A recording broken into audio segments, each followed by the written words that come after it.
Lucas, capítulo 5, versículo 1. Esse texto é fascinante. E eu quero que a gente preste muita atenção nele. Porque aqui existe uma riqueza de um processo. Se a gente puder dar um nome para isso, que a gente vai conversar hoje, para essa palavra, seria assim, ó. As 7 fases que nós vivemos após um encontro com Jesus. 7 fases que nós vivemos após um encontro com Jesus. 5, versículo 1.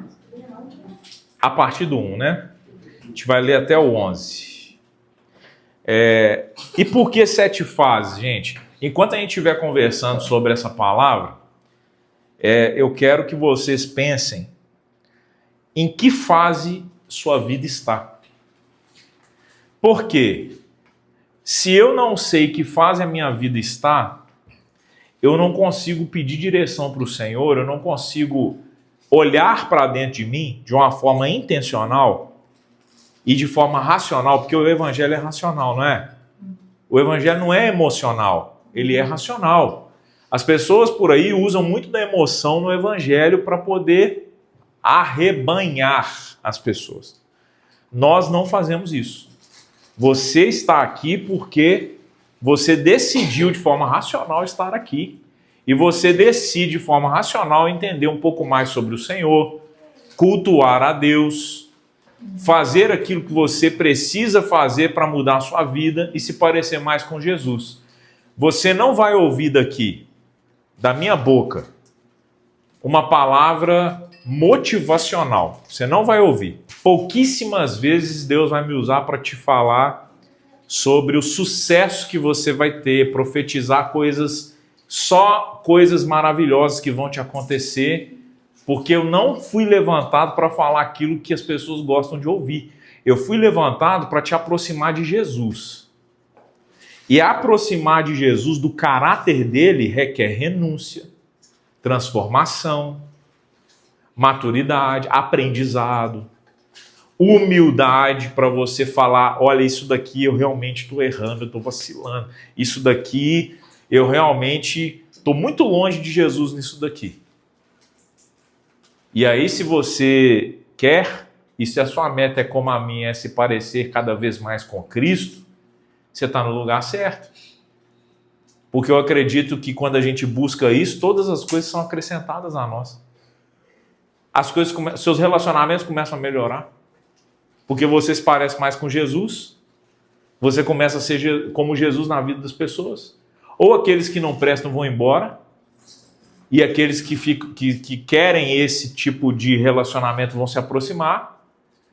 Ou então, queridos, vocês vão acabar se adaptando a alguém para ficar próximo de alguém. Então, aqui, nós vamos sempre ser quebrantados e trazer para o nosso racional como eu faço para ser como Cristo. Vamos ler o texto? Diz assim, ó. E aconteceu que num determinado dia, Jesus estava próximo ao lago de Genezaré e uma multidão o espremia de todos os lados para ouvir a palavra de Deus. Ele observou junto à beira do lago 2 barcos, deixados ali pelos pescadores, que, havendo desembarcado, cuidavam de lavar suas redes. Então, entrou num dos barcos, o que pertencia a Simão, e lhe solicitou que o afastasse um pouco da praia, e, assentando-se do barco, ensinava o povo. Assim que acabou de ministrar, dirigiu-se a Simão e aos demais e lhes pediu: ide para onde as águas são mais profundas e lançai as vossas redes para a pesca. Ao que lhe replicou Simão: mestre, tendo trabalhado durante a noite toda, não pegamos nada. Todavia, confiando em tua palavra, lançarei as redes. Assim procederam e pegaram enorme quantidade de peixes, tanto que as redes começaram a se romper. Por esse motivo, acenaram aos seus amigos no outro barco para que viessem ajudá-los.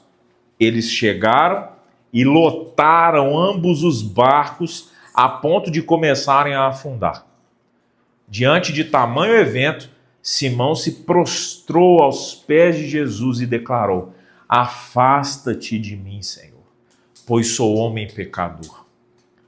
Porquanto ele e seus companheiros estavam maravilhados com a pesca que haviam realizado, assim como Tiago e João, os filhos de Zebedeu, que eram sócios de Simão.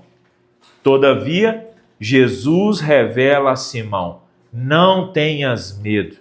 A partir deste momento, tu serás um pescador de homens. Então, eles arrastaram seus barcos para a praia, renunciaram a todas as coisas e seguiram a Jesus. Eu quero fazer uma oração. Arilo! Sacanagem. Beleza, Ari? Tudo bom? Que bom que você veio, querido. Seja bem-vindo. Deixa eu passar. Vai lá. O Ari é crente raiz, cara. Seja bem-vindo, meu amigo. Olha o seu neto aí, ficou todo oriçado. Muito bem. Eu quero fazer uma oração. Se você puder, feche seus olhos. Vamos orar? Vamos? Tá fazendo muito barulho, hein? Aqui, vamos orar? Senhor, nós te agradecemos por esse momento, Pai. Te agradecemos pela Tua palavra, que é viva e eficaz. Ela é como uma faca de dois gumes que penetra no mais profundo do nosso ser, que separa, ao ponto de separar a alma do espírito. Que essa palavra seja tão profunda quanto este texto, para que penetre nos corações de cada um de nós, nas nossas vidas, para transformar, Deus, aquilo que precisamos transformar. Somos a Tua igreja, estamos aqui reunidos de casa em casa, celebrando o Teu nome, reconhecendo que o Senhor é o nosso Deus, reconhecendo, Deus, e cultuando ao Senhor, e aprendendo da Tua palavra, nos aprofundando no Teu conhecimento. Em nome de Jesus, Pai, que a verdadeira palavra do Senhor seja ministrada aqui nessa noite.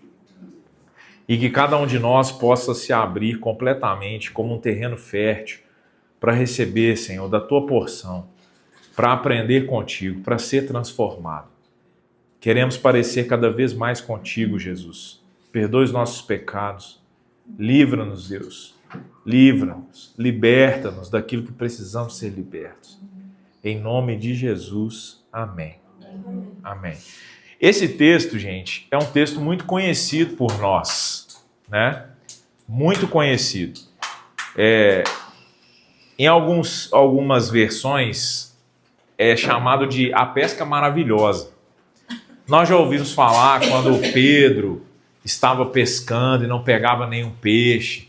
Aí ele passou a noite inteira pescando, não conseguiu pegar peixe. Aqui, come lá na sala, lá.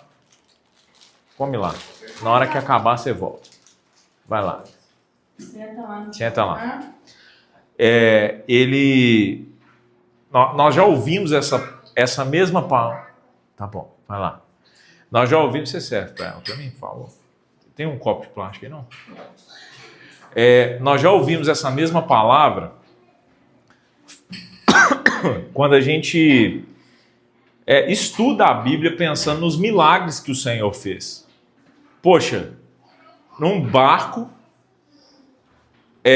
num horário que não se pesca, pescador pesca de madrugada porque é onde dá mais peixe, no sol queimando ali, um sol de meio-dia, é improvável que aquela pesca pudesse acontecer se não fosse um milagre.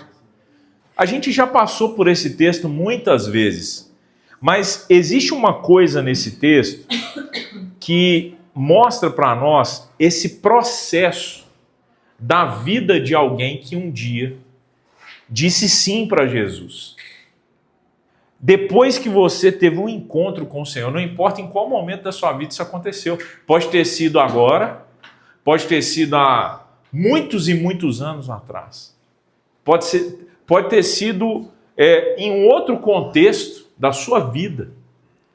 Mas em algum momento, quando você falou, eu quero esse Jesus, eu entrego a minha vida, eu convido ele para fazer parte da minha vida, no meu dia a dia, existem etapas que estão descritas dentro desse texto. E eu gostaria que você refletisse em qual momento sua vida está.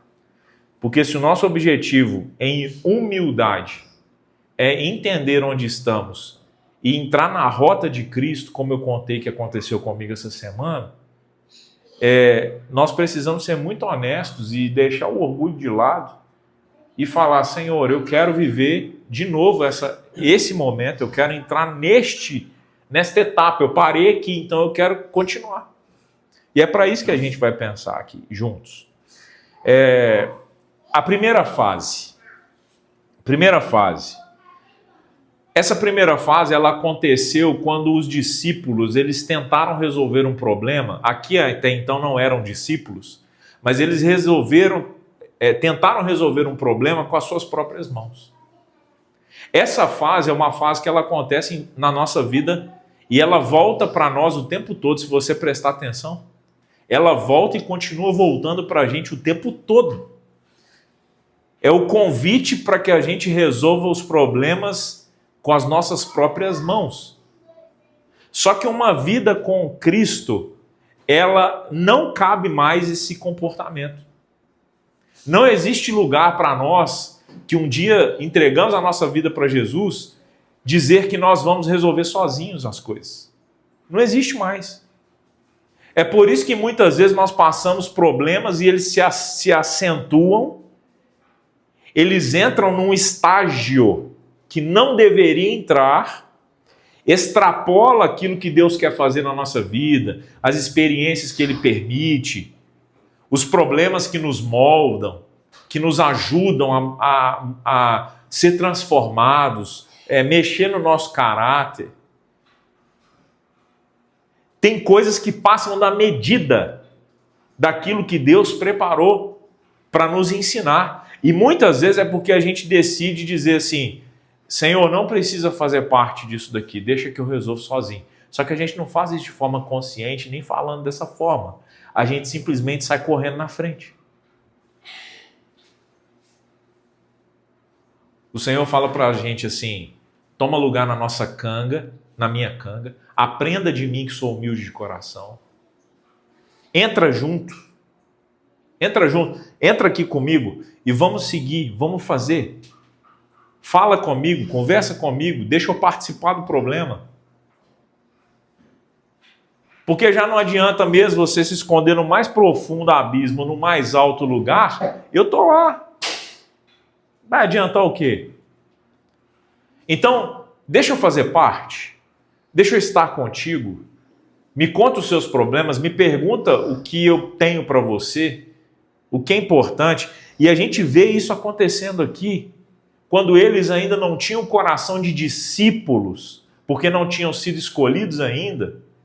Aqui mostra o momento em que Jesus escolhe Pedro, aqui mostra o momento que Jesus escolhe os filhos de Zebedeu para serem discípulos dele. Mas antes disso, eles estavam resolvendo os problemas como alguém que é órfão. Como alguém que não tem um pai celestial. Precisava pescar, e deixa eu falar uma coisa para você, eles não precisavam pescar por nada. Eles tinham necessidades.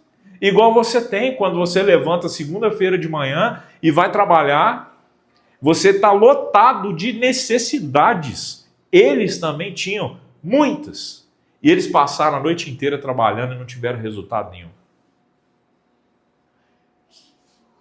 E eu imagino que essas necessidades que eles tiveram fez com que eles fossem e insistissem na pesca.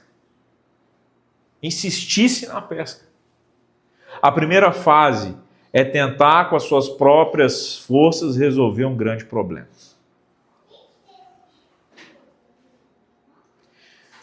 E, gente, é impressionante. É um ciclo vicioso. Tem um grande problema. Aí você sai correndo para resolver o grande problema. Presta atenção nisso, tá? Que isso pode ser a fase da sua vida. Presta atenção nisso. Você tem um grande problema. Você sai correndo para resolver o grande problema. Antes de orar, antes de jejuar, antes de perguntar para Deus o que ele pensa a respeito daquilo, ou qual é a solução sobre aquilo. Porque muitas vezes a solução vai bater na porta da sua casa, se você clamar a quem tem poder para encher o barco. Só que isso parece tão óbvio, mas no dia a dia, gente, na prática. Lembra que o evangelho é amargo? Na prática, no dia a dia, qual vai ser a sua primeira reação muitas vezes? Sair correndo, colocar a mão. Deixa que eu faço, deixa que eu decido. Isso gera resultado? Não gera. Não gera. Existem pessoas que estão presas nessa primeira fase.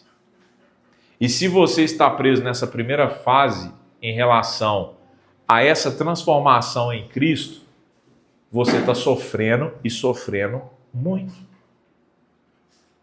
Jesus não prometeu uma vida fácil para a gente.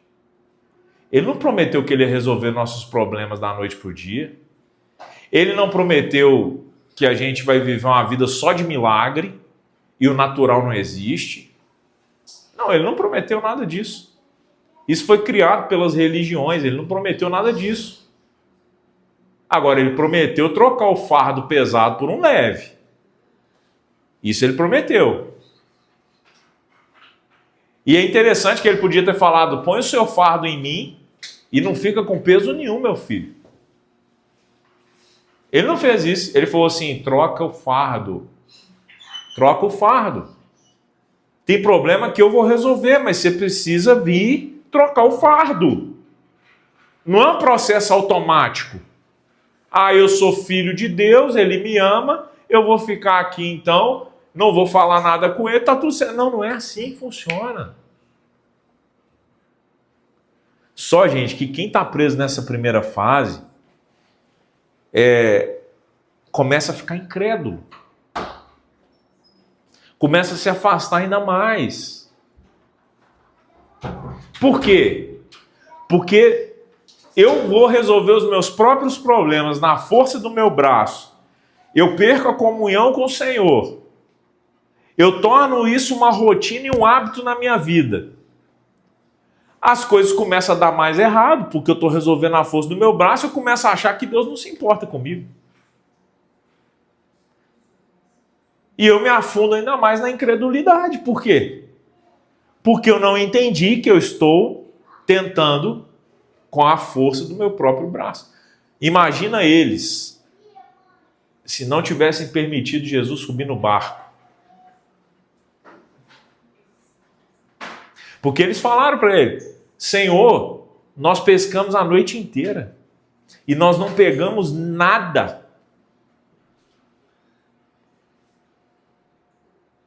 É o famoso, eu já tentei. Você não está entendendo. Eu já tentei. Eu já tentei. Eu já fiz isso com você. Eu já fiz. E eu fiz num cenário mais favorável ainda do que você está mandando eu fazer. Mas será que espiritualmente você fez mesmo? Será que espiritualmente você foi lá e fez como Jesus manda fazer?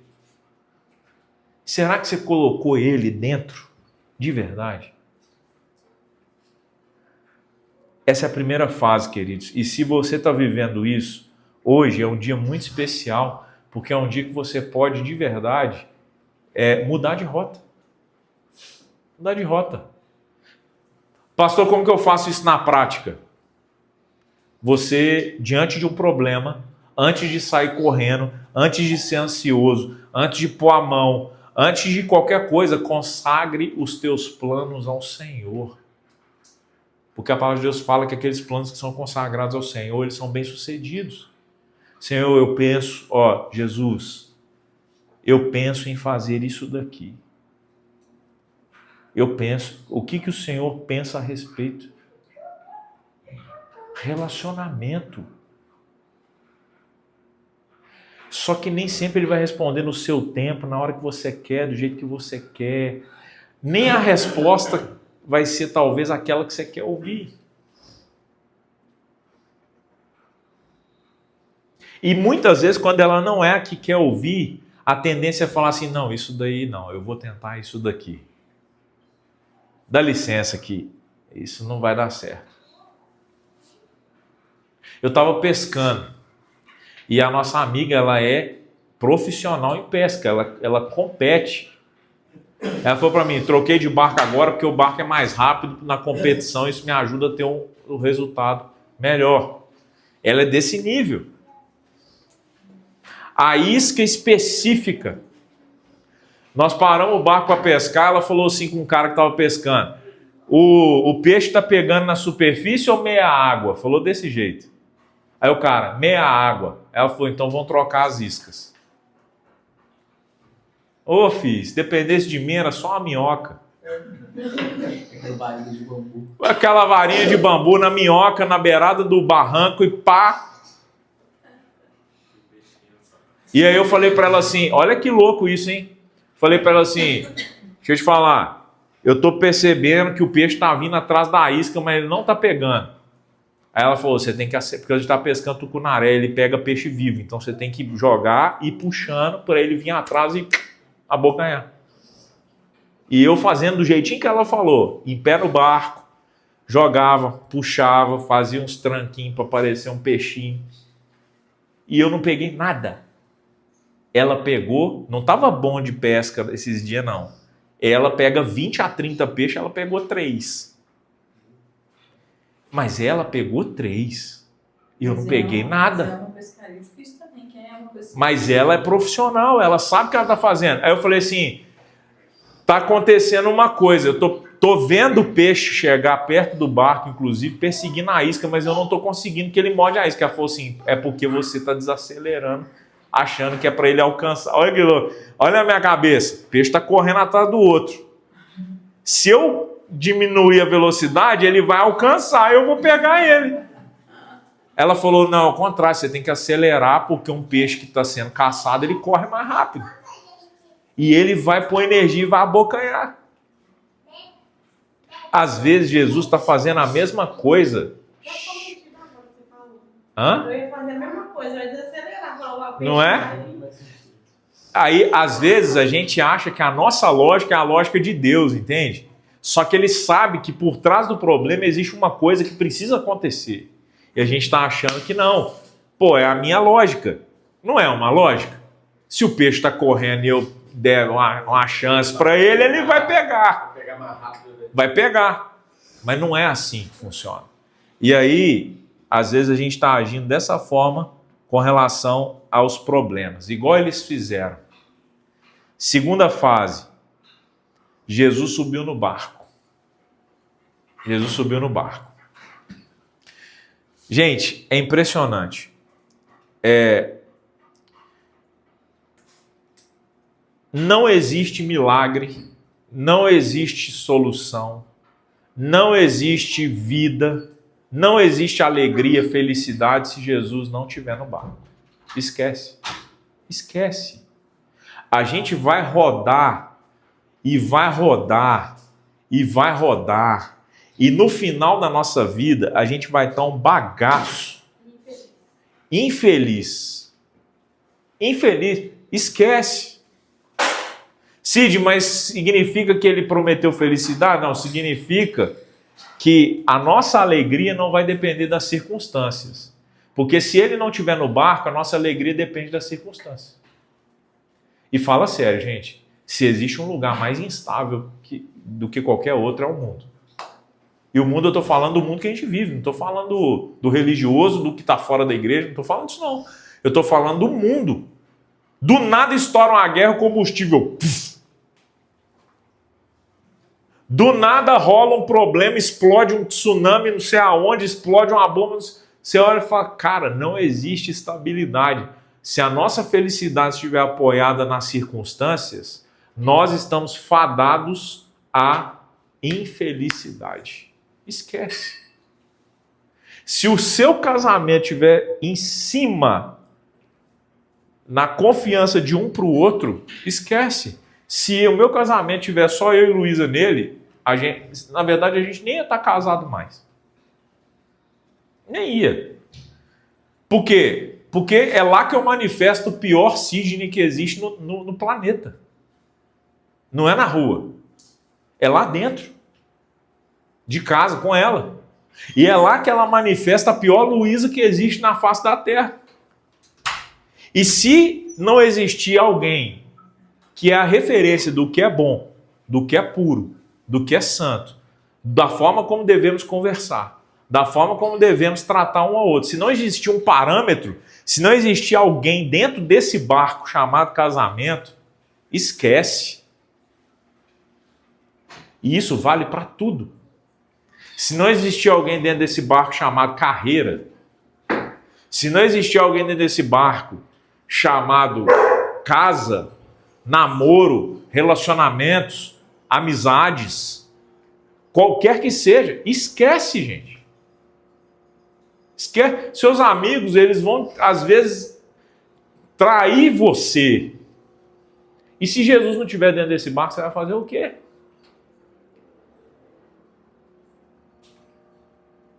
Você vai tratar um traidor como ele deve ser tratado. Como é que um traidor deve ser tratado? Tirando Jesus da equação, vamos ser humanos. O que vocês acham? Como que se deve tratar um traidor? Quero ouvir vocês. Deixa aquela parte pior sua aparecer. Para mim como que então, matando o traidor. Que bom que você foi sincero. Como que a gente... Sério, sem religião, gente. Aquela vontadezinha que dá dentro de você. Você fala assim, cara... se fosse aqui em casa. Depende muito da traição, né? E no caso seria um desprezo. Desprezo. Acho que a morte a pessoa tem que se pegar bem pesado.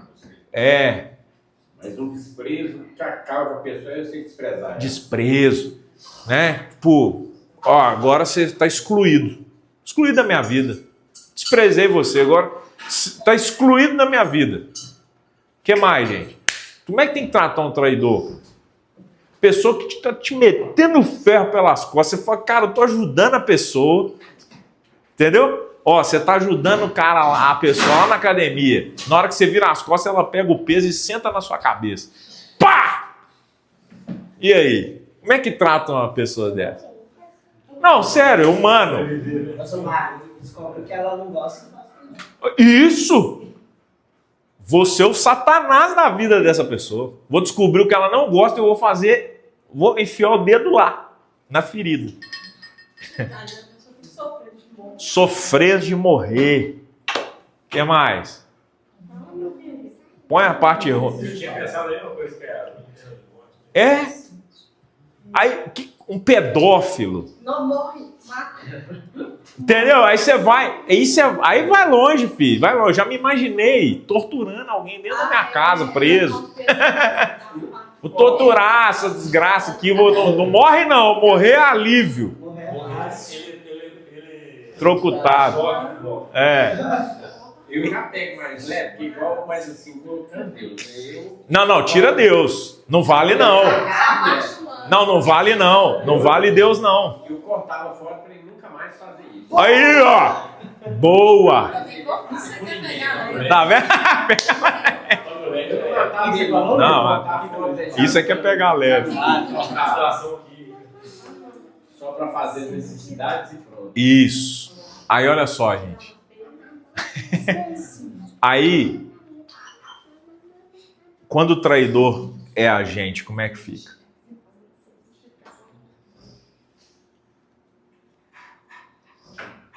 Misericórdia, claro. Menos pro Tarcísio. É uma piada interna, tá? Fica tranquilo. O pai e a irmã tá ali, ó. Você vai falar um Nós negócio. temos que contar pra vocês. Vocês ficarem Ó. junto com o técnico.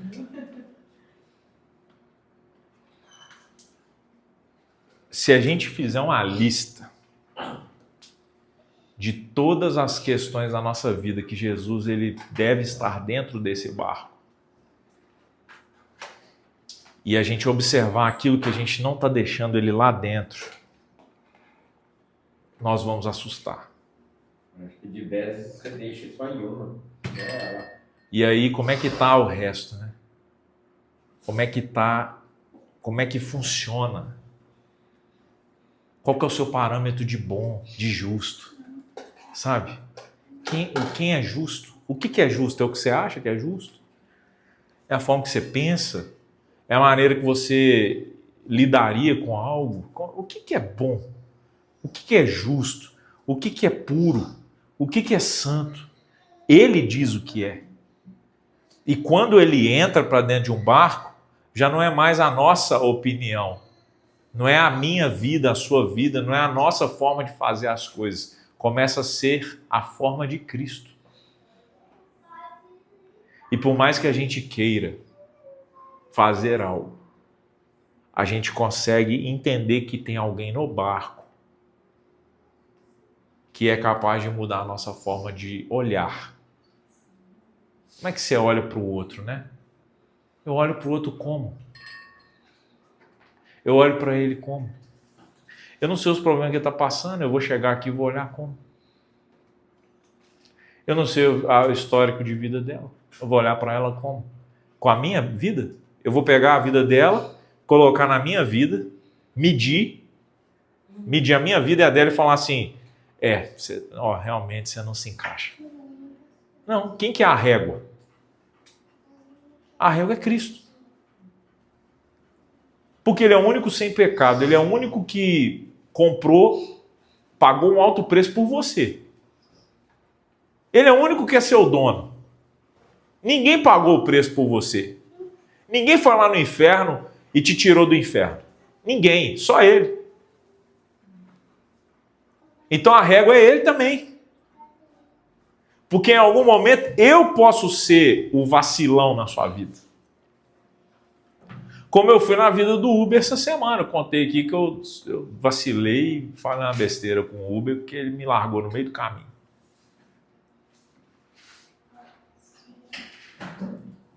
Eu, diante desse cara, eu sou um vacilão que merece cortar as pernas. Para não falar outra coisa, que o Ari foi mais cruel do que eu. Mas, sob a ótica de quem? Quem é a régua disso?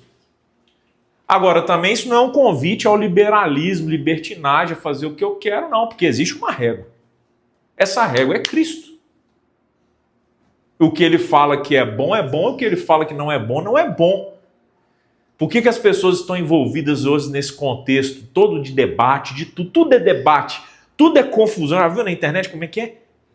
Você posta malhando lá, vem um retardado e fala uma besteira. Tipo, amigo, quem te perguntou a sua opinião? E quem disse que isso é o bom ou que não é o bom? Onde que está a régua? Quem é a régua? Está cada um com sua própria régua medindo o outro.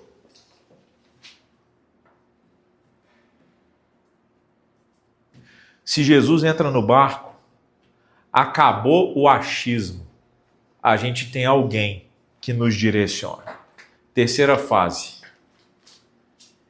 Então, meus problemas eu já coloco nas mãos dele. Ele já subiu no meu barco. Aí vem a terceira fase. Jesus, ele usa o que você tem disponível para o próximo.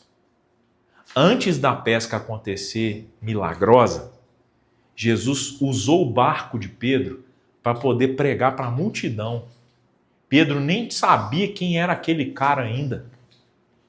Ele nem sabia se ele ia resolver os problemas dele, mas ele usou aquilo que ele tinha nas mãos naquele momento. E aí eu quero dar os parabéns para a Gabi hoje. Por quê? Vocês estão desintoxicando, gente. É normal. Casa do Pão não vai ter Ministério Kids. Não vai, esquece. Elas estão aprendendo aqui e crescendo. Às vezes vai incomodar a gente um pouquinho mesmo. Vai ter outras crianças aqui outro dia, como já teve. Mas elas estão aprendendo a palavra e ela está sendo uma semente. Durante a semana elas repetem a palavra lá em casa, tá? Durante a semana elas repetem o louvor que a gente veio escutando no carro ou escutou aqui. Elas repetem. Porque está entrando, está entrando. Por que está desintoxicando? Porque a gente, às vezes, como cristão e servo, a gente fica esperando existir um lugar, um cargo, uma função para fazer aquilo que precisa. E a Gabi não fez isso hoje. Parabéns, tá? A Gabi viu a necessidade, imprimiu os desenhos para as crianças colorirem, sem falar, Gabi, você está cuidando das crianças a partir de agora, ok? Beleza? Aí ela vai vir com o cabelo amarradinho, roupinha coloridinha, e vai falar assim, o que você faz para Jesus? Eu sou o Kids. Mas e se num dia ela precisar ser aquela que vai interceder pela igreja inteira? Não, eu não sou do Ministério de Intercessão. Eu sou do Kids. Você tem algo que o Senhor quer usar. Antes dele suprir a sua necessidade. Você entendeu isso? Antes dele suprir a sua necessidade, antes dele te curar daquilo que você quer ser curado, antes dele transformar você naquilo que você quer ser transformado, tem algo em você que ele olhou e falou assim, eu preciso usar isso para alcançar a vida daquele ali. Você me empresta o barco? Você me empresta o barco?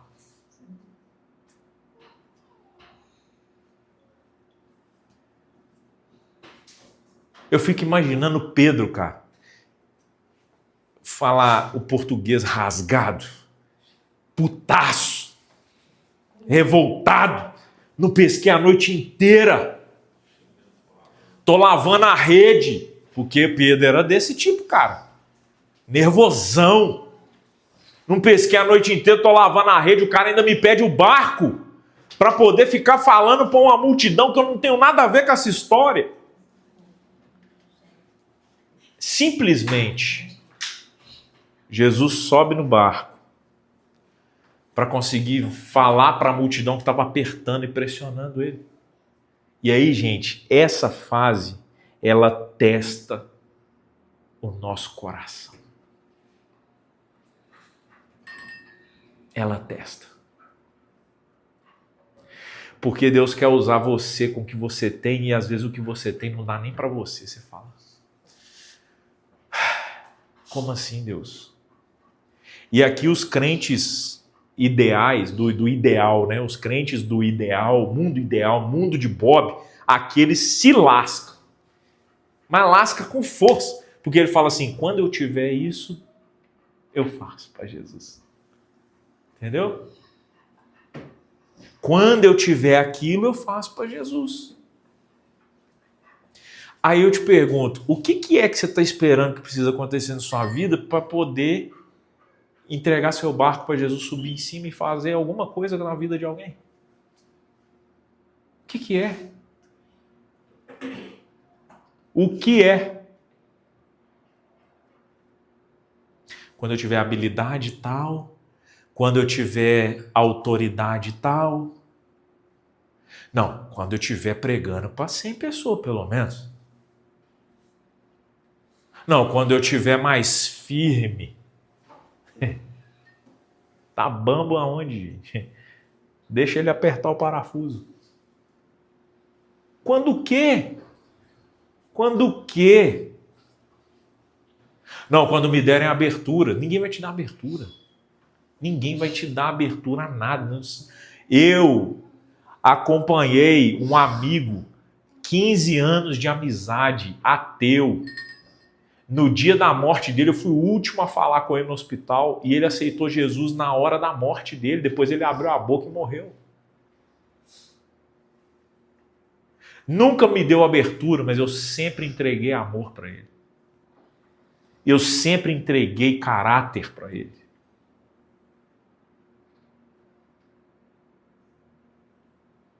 Um dia eu falei para ele assim, há muitos anos atrás eu falei para ele assim, ele é irmão de um senador, era, né? Ele faleceu.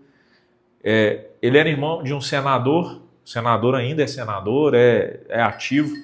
E eu falei para ele assim, ô Mauro, você elegeu o seu irmão, trabalhando por ele, estratégia e tal. Cara, me põe na política que eu quero arregaçar esse negócio, eu quero fazer diferença. Eu quero acabar com esses vagabundos, esses bandidos aí. Me põe na política. Ele falou assim, me pede qualquer coisa, mas não me pede para fazer isso. Eu falei, por quê? Ele falou assim, ou você vai morrer em pouco tempo, ou você vai se corromper. E como eu sei que você não vai se corromper, você está pedindo para eu assinar seu atestado de morte.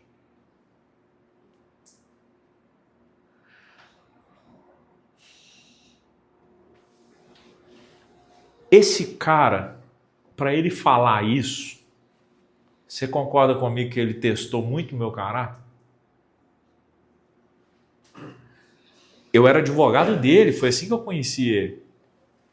E teve muita coisa que ele me passou que as pessoas queriam fazer, que era errado, e eu falei para ele, você pode contratar outro se você quiser, mas eu não faço. E ele falou, não, eu quero você. Ninguém vai te dar oportunidade. O quarto de hospital era todo ateu.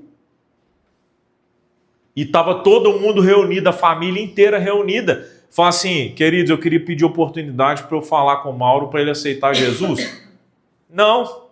Dei um abraço nele, abaixei do lado da cabeça dele, apertei a mão, segurei a mão dele e falei assim, amigo, eu te amei 15 anos. 15 anos. E a gente está perto do fim. Você sabe que eu te respeito. E ele, consciente, tá? Consciente. Sabe que eu te respeito. Só que tem um detalhe, eu quero te falar uma coisa. Se eu tiver errado, o fim é hoje. Se eu tiver certo, você vai passar o resto da sua vida sofrendo. E eu nunca mais vou te ver. É uma aposta muito pesada para a gente fazer agora, você não acha? Então eu vou te falar uma coisa, cara. Existe uma oportunidade. Não importa a vida que você teve. A oportunidade é de você entregar sua vida a Jesus agora, porque é o único caminho que existe para a sua salvação e a gente está junto de novo. Se você quer entregar sua vida para Jesus, aperta a minha mão. Se não, fica do jeito que a gente está. E para ter certeza que você está decidindo, aperta 2 vezes. E ele apertou 2 vezes. Ele não está conseguindo falar mais. E aí eu fiz a oração com ele. E toda vez que era o sim, eu falava, aperta 2 vezes, e ele apertava. E ele entregou a vida para Jesus. Na hora que eu acabei de abraçar ele, ele fez assim, ó. Entrou num sono profundo e nunca mais voltou dele. O Senhor vai te usar com o que você tem. Qual é o barco que você tem? É um barquinho que ele pode subir e através disso falar para multidões? Que seja. Ah, mas quando eu tiver uma lancha, eu deixo Jesus fazer algo. Quando eu for respeitado por milhares e milhares de pessoas, não, existe algo que Deus quer usar através de você. Quantas pessoas você pode impactar para estarem aqui nessa igreja com você? Ouvindo a verdade, sendo confrontadas, amadas, cuidadas. Quantas? Quantas? Hoje eu convidei uma pessoa, ela falou, não posso ir porque meu carro estragou. Eu falei assim, eu vou ofertar o Uber na sua vida, pode vir.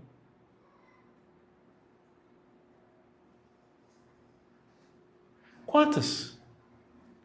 O que eles têm, eles abriram a casa, vão servir ali para a gente um jantar, que não é obrigado a fazer, estão fazendo porque querem fazer, porque querem receber a gente. O que vocês podem fazer com o que tem? Essa é uma fase do cristão duríssima, porque ele fica esperando que as coisas da vida dele sejam resolvidas, melhoradas, para ele fazer alguma coisa. Não! O Senhor está te pedindo o seu barquinho. E às vezes ele só vai subir em cima dele para ser visto. Às vezes ele vai te falar para levar alguém nesse barquinho. Às vezes é para encher o barquinho de peixe para alimentar uma galera. O que é? O que é? E se a gente fizer um culto na praça e você promover um exercício físico para a galera e chamar um monte de gente para fazer esse exercício físico, que na verdade, no final, essa pessoa está tomando Jesus para dentro. Você entendeu? O que você tem? O que você tem? Me procura, me fala. Pastor, eu pensei em fazer tal coisa. A Casa do Pão vai acontecer aonde precisar acontecer. Asilo, hospital, praça, academia, não importa. Onde a gente tiver que ir, a gente vai. Exército. Pode entrar, eu posso ver. Onde for. Entende?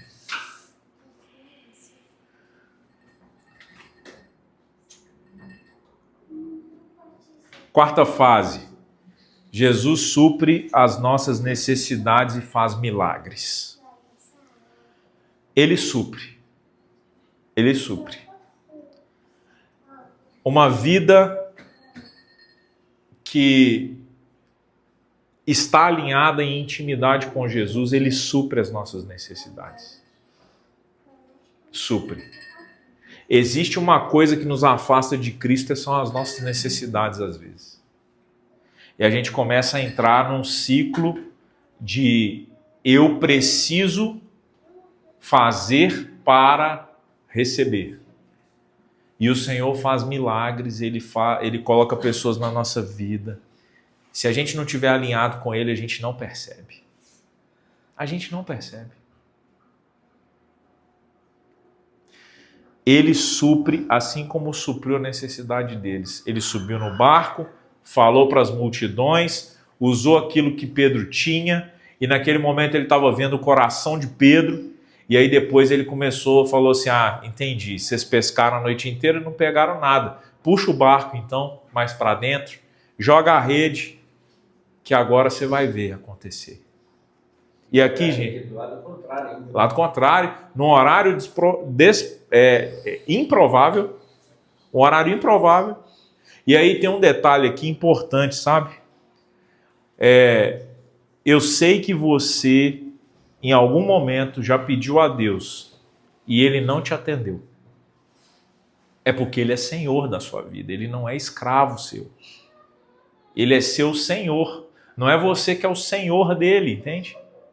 Ele é o seu Senhor. Ele é o seu Senhor. Existe um outro detalhe que é o seguinte, às vezes ele vai te pedir para fazer a mesma coisa de novo. A mesma coisa de novo. E você vai falar assim, não, eu já tentei isso. Eu já tentei. Gente, é muito frequente Jesus me pedir para fazer as coisas de novo, do mesmo jeito que eu já tinha feito e deu errado. Eu falei assim, mas eu já fiz. Faça agora. Esse é o momento que eu estou aqui te falando para fazer. Quando você fez o que você achava que eu tinha falado para fazer, foi você fazendo no tempo errado. E é claro que o resultado vai ser errado. Não era o tempo. Não é só falar assim, eu fiz. Tudo que você vai ter resultado tem que ser o tempo certo, sendo feito da maneira certa. Não basta só fazer da maneira certa. Existe um texto que está em Salmo 1, fala assim, felizes são aqueles, e lá no final ele fala assim, as suas folhas não murcham e ele dá fruto no tempo certo. Bem-aventurados que não sentam na roda dos escarnecedores, ele vai falando.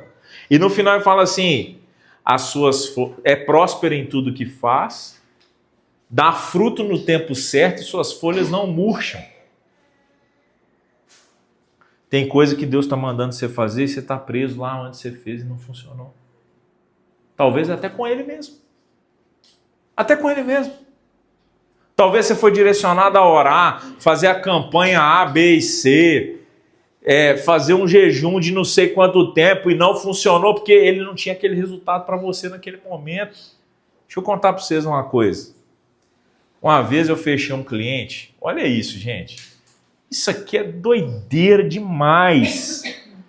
Uma vez eu fechei um cliente e o cliente me pagou com 10 cheques.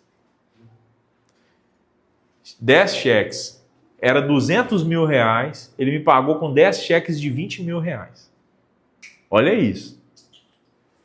Aí eu entrei com o primeiro cheque, tudo certo. Entrei com o segundo cheque, tudo certo. Na hora que eu fui entrar com o terceiro cheque, tá rolando aí. Na hora que eu fui entrar com o terceiro cheque, o que eu estava fazendo para ele como advogado não deu certo. Não deu certo. E não deu certo não é porque eu não sabia o que eu estava fazendo, não. É porque ele colocou um despachante para atuar no processo e o despachante fez uma cagada lá e ele não me avisou que o despachante estava fazendo. E aí, gente, o juiz viu uma cagada que o despachante fez, ele foi lá e deu uma canetada que inviabilizou o processo. Ele me ligou, falou: Sidney, fiz uma merda. Inviabilizei o processo, aconteceu isso, eu contratei um despachante achando que ia te ajudar e acabei te prejudicando. Eu falei: cara, minha equipe é minha, ela é interna, você não poderia ter feito isso. Ele falou assim: mas como é que a gente fica em relação ao dinheiro? Eu falei: não tenho o que fazer, eu vou te devolver. O erro foi seu, mas o resultado não veio, então eu tenho que te devolver. E aí, gente, eu viajei com aquele monte de cheque. E eu falei assim: Deus, o Senhor sabe o tanto que eu preciso dessa grana. O tanto que eu preciso desse dinheiro. Eu viajei com aqueles cheques dentro do carro. Foi amarga a minha viagem. Amarga. Durou 2 horas a viagem. Amarga. Pará de Minas, Tarcísio, cliente. Você sabe a estrada para Pará de Minas. Eu fui até Pará de Minas com aqueles cheques dentro do carro. E eu falando: Deus, que coisa, que coisa. Cheguei lá, sentei com o cliente, entreguei o cheque na mão dele. Ele assinou os recibos, eu devolvendo o cheque. Falei: Senhor, como esse dinheiro era importante para mim. Como esse dinheiro é importante. Voltei para casa, voltei para o trabalho, continuei. Um dia, estou dormindo. Sonho com uma estratégia. Olha isso, hein? Sonhei com uma estratégia de como resolver o problema desse cliente. Encontrei um caminho, dormindo. Deus me deu um sonho. De manhã fiz uma reunião com um advogado que trabalhava comigo. Falei com ele assim: eu estou pensando em fazer isso, isso e isso. Não está perdido, vai acontecer tal coisa. O que você acha? Cara, acho que dá certo. Acho que dá certo. Vamos fazer então? Vamos. Durou 8 anos. 8 anos. A estratégia adequada para fazer o que precisava ser feito. Só que olha que louco, gente. Se eu tivesse recebido aqueles 200 mil naquele momento, com aquela mentalidade, com aquelas necessidades, eu teria torrado esse dinheiro. Torrado. Comido ele assim, junto com a farinha. Eu ia viajar, a gente ia comprar carro, ia torrar o dinheiro. 8 anos depois, a gente ganha a causa. O cliente recebe uma grana muito maior do que ele ia receber.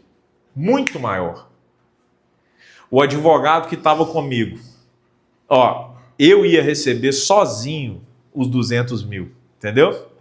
O advogado que estava comigo agora, quando a gente ganhou, eu recebi uma grana muito maior do que os 200 e o advogado recebeu o mesmo valor que eu. E uma parte dessa grana foi para construir minha casa. No momento em que eu tinha maturidade para construir minha casa, para fazer aquilo que eu precisava fazer com aquele dinheiro. E aí, quando a gente estava lá, agradecendo a Deus, vendo o resultado, eu fui entender que o Senhor supriu as nossas necessidades, mas não aquelas que a gente achava que tinha, mas sim aquelas necessidades que eram importantes no momento certo. Igual o senhor falou agora de sonho. E Deus, ele te mostra em pequenos detalhes. Eu não esqueço uma vez que nós compramos um sofá lá para casa. Aí eu fui na empolgação e comprei, dia 3 de 2 do galo, eu tinha um sonho de ter.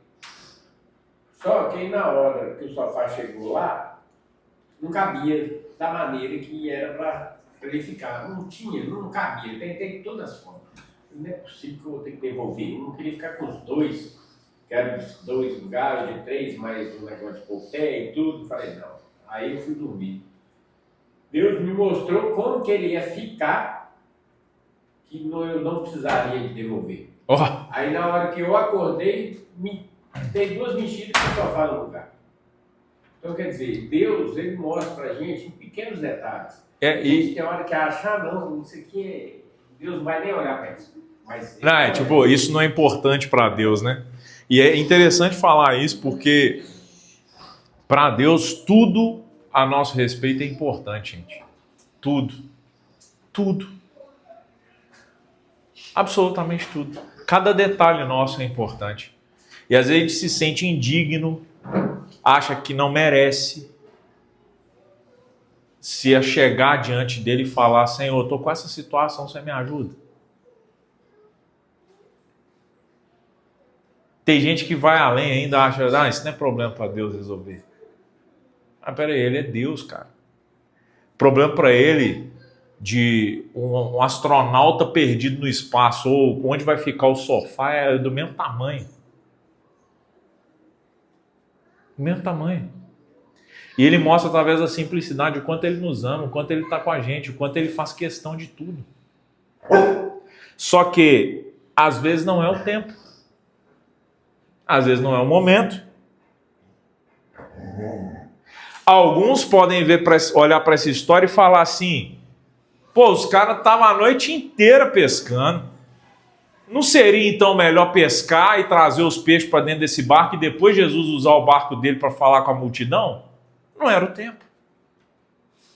Não era o tempo. Senhor, não é melhor o Senhor me dar um carro primeiro para depois eu ajudar as pessoas a virem para a igreja? E se não for o tempo? Vai de Uber comigo.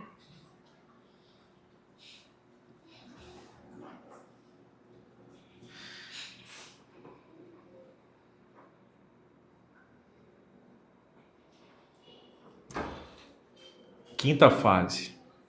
O que parecia ser bom se torna ruim quando comparado a Jesus. Presta atenção. Pedro, ele era um cara que ele era convicto dele mesmo, tá? Ele tinha essa característica. Tanto é que ele falava para Jesus assim, que isso, Senhor? Eu vou contigo até a morte. Aí Jesus fala, Pedro, o diabo já recebeu permissão para peneirar vocês. Eu estou orando para que a sua fé seja fortalecida para você aguentar. E antes que o galo cante 3 vezes, você vai me negar. Era esse Pedro que cortou a orelha do soldado para defender Jesus. Esse nível de convicção que quando Jesus entrou no barco, usou o que ele tinha. Moça, não dá para você sentar aqui não? Não? Tá nas minhas costas, é ruim. Esse Pedro que cortou a orelha do soldado, esse Pedro que Jesus entrou no barco dele, usou o que ele tinha, fez o milagre dos peixes, depois que ele entendeu e viu quem era Jesus dentro da vida dele, ele respondeu assim, fique longe de mim. Olha o que ele fala, afasta-te de mim, Senhor, pois sou homem pecador. Eu quero dizer para você, esse sentimento de você, que você carrega muitas vezes, que você não é digno de chegar perto de Jesus, ele é real. Ele é real. Isso é uma resposta honesta de quem você é. Quando Pedro soube quem Jesus era, a primeira reação dele foi, fique longe de mim, porque eu sou pecador. Você não pode ficar no meu barco. Você não pode ficar perto de mim. Fique longe, fica longe. Só pessoas que carregam caráter vão agir dessa forma. Só que aí entra um detalhe importante. Enquanto você, na sua realidade, diz para Jesus ficar longe de você porque você é falho, ele diz, mas é através dessa falha que manifesta a minha misericórdia, minha graça, o meu amor por você. Eu não estou nesse barco porque você é perfeito, eu estou nesse barco porque eu te amo. Eu estou nesse barco porque eu tenho graça para derramar sobre a sua vida. Mesmo sendo falho, pecador, eu te amo. Eu sou rico em misericórdia. As misericórdias do Senhor são a causa de não sermos consumidos. Elas se renovam a cada manhã. O grande problema é você se afogar nesta emoção. Fica longe de mim. Fica longe de mim. E não olhar para o amor e para a graça e para a misericórdia. Imagina a minha cabeça essa semana, depois de pecar contra o Uber, sendo que eu preguei no domingo. E na segunda eu já vacilei. Pensa na minha cabeça. Se não fosse graça, misericórdia e saber que Deus me ama, eu ia falar para ele o quê? Senhor, escolhe outro. Faz sentido? Escolhe outro. Afasta de mim. Olha que pastor merda que você escolheu. Que quando é testado, vai lá e vacila com alguém. Machuca verbalmente alguém.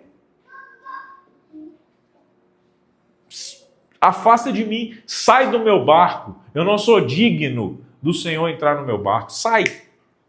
Afasta de mim. Sou pecador. Só que Jesus, ele fala assim, não tenhas medo. A resposta de Jesus para Pedro foi, não tenha medo. Eu sei que você não se sente capaz. Eu sei que você tem medo. Eu sei que você sabe que o que você tem para oferecer muitas vezes é ruim. Eu conheço o seu lado humano. Eu sei que você é falho. Eu sei que você muitas vezes se vira contra mim. Mas não tenha medo. A partir desse momento, eu te faço um pescador de homens. E aqui é estabelecida uma dependência que nunca mais pode deixar de existir. Nunca mais. E aí, gente, a sexta fase é que Jesus te convida a ser um pescador de homens. Independente do ofício que você tem, do que você faz, antes de tudo, ser um pescador de homens. Quando você entrar no Uber, quando você entrar na sua empresa, onde você passar, antes de qualquer coisa, você é um pescador de homens. Quando você entrar na academia, antes de qualquer coisa, você é uma pescadora de homens. Qualquer coisa. Não tenha medo. E é esse barco que Jesus sobe, que ele vai ajustando seu comportamento, sua conduta, ele vai te constrangendo. Porque é no amor que a gente é constrangido. Não é na acusação, é no amor. É no amor. Ninguém falou para mim, pastor, você foi lá e falou com o Uber tal coisa, né? Ninguém precisou. Não precisa. Se Jesus está na sua vida, logo em seguida, na hora que eu desci do carro, eu já falei, Senhor, me perdoa, que merda que eu fiz. Perdoa. O Espírito Santo já veio. Então ele vai constranger você. Ele vai no seu dia a dia falar assim, isso daqui não está bom, conserta. Conserta. O parâmetro do que é bom, do que não é, sou eu. Então conserta. Não é a vida do outro, sou eu. Então conserta. E aí Jesus faz um convite para ser um pescador. E ele ensina uma coisa muito linda, gente, que é o seguinte. Quando Jesus entrou no barco, presta muita atenção nisso que eu vou falar agora. Isso pode mudar a sua vida. Quando Jesus entrou no barco, ele entrou no barco para... Quando ele foi suprir a necessidade dos pescadores, ele supriu uma necessidade de pesca para que eles comessem. Entendeu? Para vender, trocar o peixe por grana, pagar as contas, para comer. Ele estava suprindo a necessidade deles. Quando Jesus convida eles para serem pescador de homens, quem você pesca não é para suprir a sua necessidade, mas é para suprir a necessidade de quem você pescou. A diferença é que em um momento é a sua necessidade suprida, no outro momento, aqueles que você pesca, aqueles que você alcança, não é a sua necessidade que vai ser suprida, mas é a de quem você alcança. É a do outro. É de quem entra no seu carro. É de quem você está ali ajudando a ter um corpo maravilhoso. Mas essa pessoa tem uma alma, tem um espírito que está defeituoso e você está lá. Ah, pastor, mas às vezes é o meu espírito, a minha alma que não está legal. Eu sei, eu sou assim também. Eu sei. E eu vou deixar de fazer o que eu fui chamado a fazer? Às vezes eu atendo uma empresa e naquele dia, como empresário, eu tive um problema, um prejuízo, uma situação que eu não estou legal como empresário, mas eu estou atendendo uma empresa. Porque Deus me fez pescador de pessoas. E a partir do momento que eu pesquei aquela pessoa, não é mais sobre a minha necessidade, mas é a necessidade daquela pessoa. Só que Jesus já mostrou para mim que quando eu estou pescando pessoas, Ele está me suprindo. Ele está me cuidando, tratando. Me constrangendo, me transformando. É nessa jornada, é nesse caminho. E aí, gente, tem o sétima e última fase, que é o fim dos ciclos e começo de outros. Isso aqui é pesado. E onde que está isso no texto? Eles imediatamente deixaram suas redes e seguiram Jesus. Eles encerraram um ciclo e começaram outro. Encerraram um ciclo e começaram outro. Muitas pessoas entendem isso daqui errado, tá? Entende errado. Tem gente que prega isso daqui e essas pessoas estão ferradas com Jesus quando elas forem falar para ele que elas fizeram essa cagada. Não assusta com o meu jeito, não, eu sou assim, tá? Essas pessoas estão lascadas, porque muitos pegam esse texto isoladamente e falam assim, então você tem que largar sua profissão. Larga a sua profissão e vira um diácono, e vira um pastor, e vira alguma coisa dentro de uma igreja. Muitos erram e pecam contra Deus e contra as pessoas seguindo isso daqui errado. Eles não largaram tudo para seguir Jesus porque largaram a profissão. Eles fecharam ciclos e abriram outros dentro daquilo que eles faziam. Jesus chamou os pescadores para pescar homens. Você precisa fechar ciclos de amizades, ciclos de relacionamentos, ciclos de comportamento, ciclo de vícios,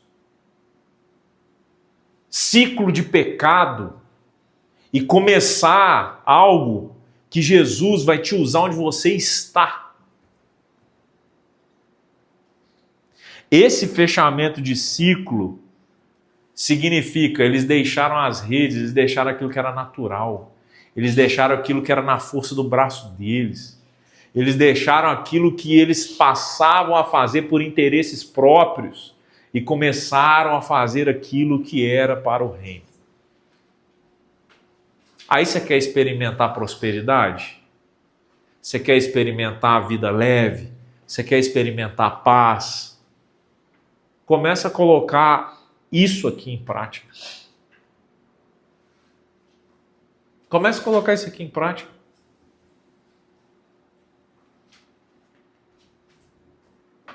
Fecha ciclo que você precisa fechar. A palavra de Deus fala que quem busca em primeiro lugar o reino dos céus e a sua justiça, todas as coisas são acrescentadas.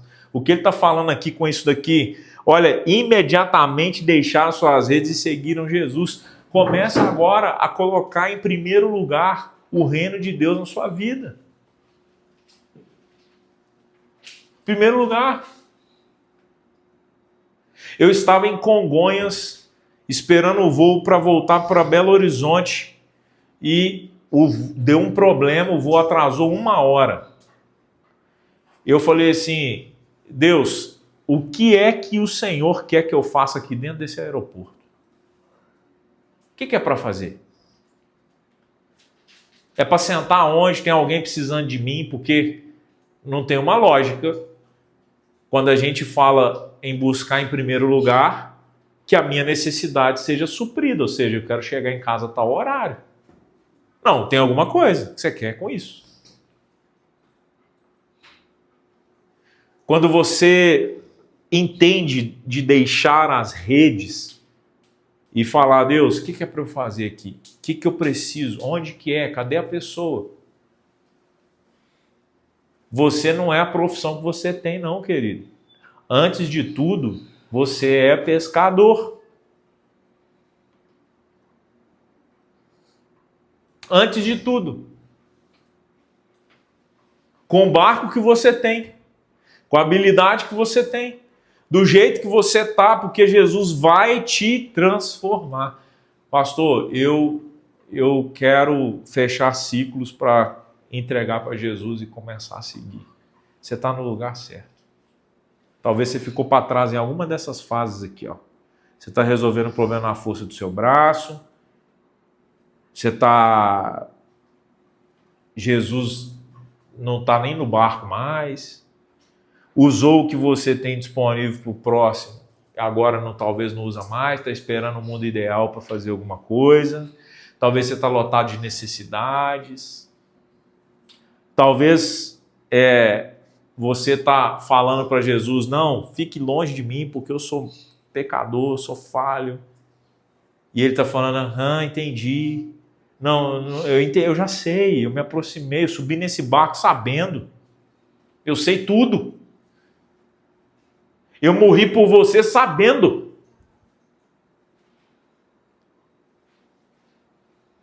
Eu sabia. Você não tem nada para me oferecer, ainda assim eu decidi oferecer tudo.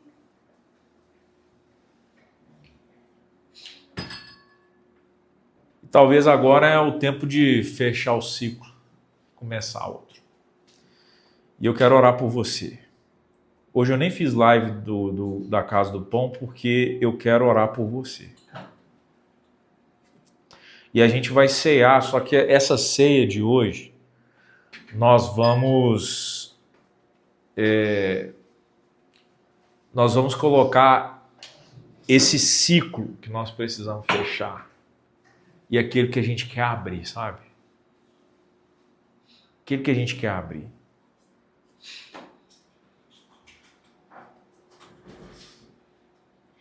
É interessante que eles deixaram os barcos na areia, deixaram as redes. Eu quero muito assim que você coloque a mão no seu coração, assim, porque essa é tanta intimidade que você não vai nem falar entre nós aqui, você vai falar só com Jesus. Só com Jesus. Você sabe o ciclo que você precisa fechar, você sabe o ciclo que você precisa começar. Você já entendeu que fase é essa que você está? O que você quer mudar? O que você quer mudar? O diabo está te prendendo, falando um monte de besteira no seu ouvido. Você sabe, Jesus é prático. Jesus não é teórico, ele é prático. Ele fala assim, vem, eu vou te fazer pescador de homem. Não tem conversa.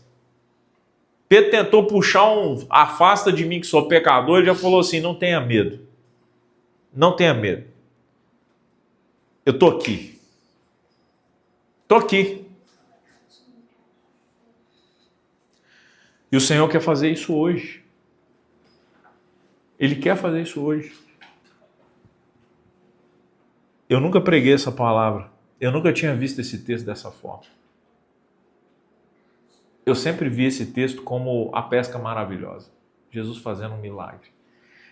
E hoje de manhã, meditando na palavra, o Senhor me mostrou muito claro essas fases, sabe?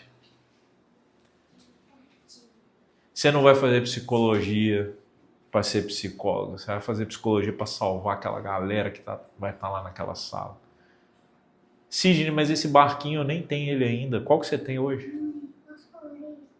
Você está onde está, na família que está, na escola que está, no curso que está. Você está porque Deus te colocou lá. Entenderam? Beleza.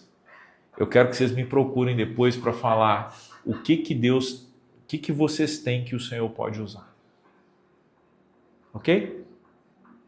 Pode procurar. Pastor, eu tenho isso daqui. O que Deus pode usar aqui? E nós vamos fazer. Não tem ninguém aqui que vai ser estrela, vai ser o centro da igreja, que vai ser... Não, a gente é igreja para salvar vidas. Ponto final. E enquanto isso, Deus vai transformando nosso caráter. Vai transformando nosso caráter. Você também não vai ficar aqui do jeito que você chegou, não. Impossível. Impossível. Eu não vou ser o mesmo de semana passada. Eu já tomei essa lenhada essa semana para hoje ser melhor do que semana passada. Não vai ser você que vai ficar para trás. Eu quero fazer uma oração agora. Se puder, feche seus olhos, coloque a sua mão no seu coração.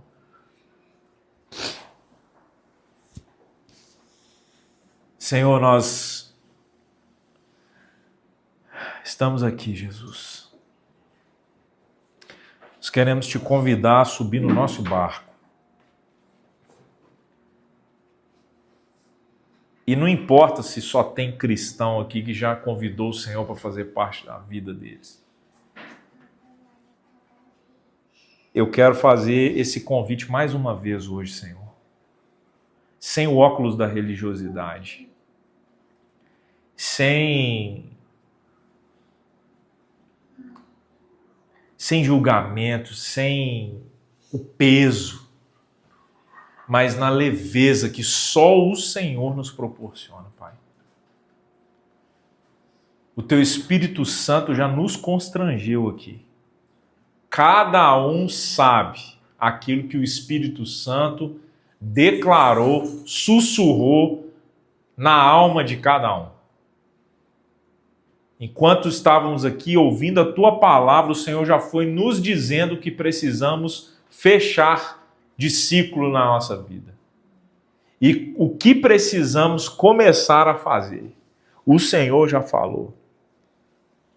Pai, nós te agradecemos pela Tua palavra. Te agradecemos porque ela é viva e eficaz. Nós te convidamos, Senhor, a usar o que temos. O que temos. Pai, pode parecer pouco, mas assim como aqueles 5 pães e 2 peixes alimentou 5.000 homens e mulheres, foi multiplicado aquele pouco. Faça na nossa vida. Faça com aquilo que temos. O Senhor não nos colocou nesses lugares. O Senhor não plantou em nossos corações o que sabemos, o que somos competentes para fazer à toa, em vão. O Senhor nos escolheu. E quando olhamos para Ti, Jesus, é impossível não nos sentir constrangidos. É impossível, Pai, não dizer afasta de mim porque sou pecador. É impossível, mas não permita que isso gere uma distância entre nós e o Senhor, uma distância religiosa. Mas ajuda-nos, Pai, a enxergar, a ter força para mudar aquilo que não pode estar em nós mais. Para mudar, para ter um relacionamento com o Senhor. Se é um trauma que nos trava, se são os nossos questionamentos, se é o nosso achismo daquilo que é bom para nós. Ah, Senhor, eu acho que se fosse daquele jeito na minha vida seria melhor. Nós não somos nada, Pai. Nós não sabemos o futuro, o Senhor sabe. Nós não sabemos o que precisava ser ativado dentro de nós, o que precisava ser transformado, impulsionado. Nós não sabemos, mas o Senhor sabe de todas as coisas. Nós entregamos agora os nossos pecados, Pai. Perdoa-nos. Perdoa, liberta o cativo, liberta o pecado recorrente, o pecado que bate à porta, a tentação que desvia, que coloca culpa, peso, amarra. Desamarra agora, liberta agora, Senhor. Lava-nos com teu sangue. Nessa ceia, que o Senhor nos lave com teu sangue, Pai. O Senhor é o pão vivo que desceu do céu. O Senhor é aquele que veio para nos livrar do pecado, para nos perdoar, para tirar de nós, Deus, o nosso eu, o nosso ego, o nosso orgulho. O Senhor, Pai, é aquele que é puro, digno de todo louvor, de toda honra e toda glória. Usa-nos, Senhor. Colocamos as nossas vidas como servos. Colocamos, Deus, os nossos bens como servos. Colocamos, Senhor, tudo aquilo que diz respeito a nós, para que o Senhor nos faça hoje, essa noite, a partir de agora, pescadores de homens. Eu sei que o Senhor vai suprir cada necessidade. Tem uma coisa que é necessidade sua, coloca no seu coração agora, enquanto eu oro. Pai, essa necessidade que cada um tem pensado agora, Pai. Supra essas necessidades em nome de Jesus, por amor do Senhor mesmo, pela fidelidade das tuas palavras, das tuas promessas. Eu sei que cada um de nós aqui tem uma necessidade, Pai. Seja essa necessidade financeira, seja essa necessidade emocional, seja nos relacionamentos, seja no físico, seja na cura, o que for. Nós colocamos no teu altar agora, Pai, trocando esse fardo pesado da ansiedade, da dificuldade, da escassez e às vezes de pensar, o Senhor não me ama, não me vê, não se importa. Nós colocamos diante do teu altar essas necessidades, para que possamos estar leves, livres, para pescar pessoas, para amar pessoas, para nos preocupar com o outro, para amar o outro, para amar o próximo. Liberta-nos das nossas próprias necessidades para a gente ser livre para amar o próximo. O Senhor está voltando. Não nos deixe preocupados com as nossas questões, presos em nós mesmos, mas nos permita olhar para o nosso próximo, Pai. Em nome de Jesus. Eis-nos aqui, Senhor. Envia-nos. Em nome de Jesus, amém.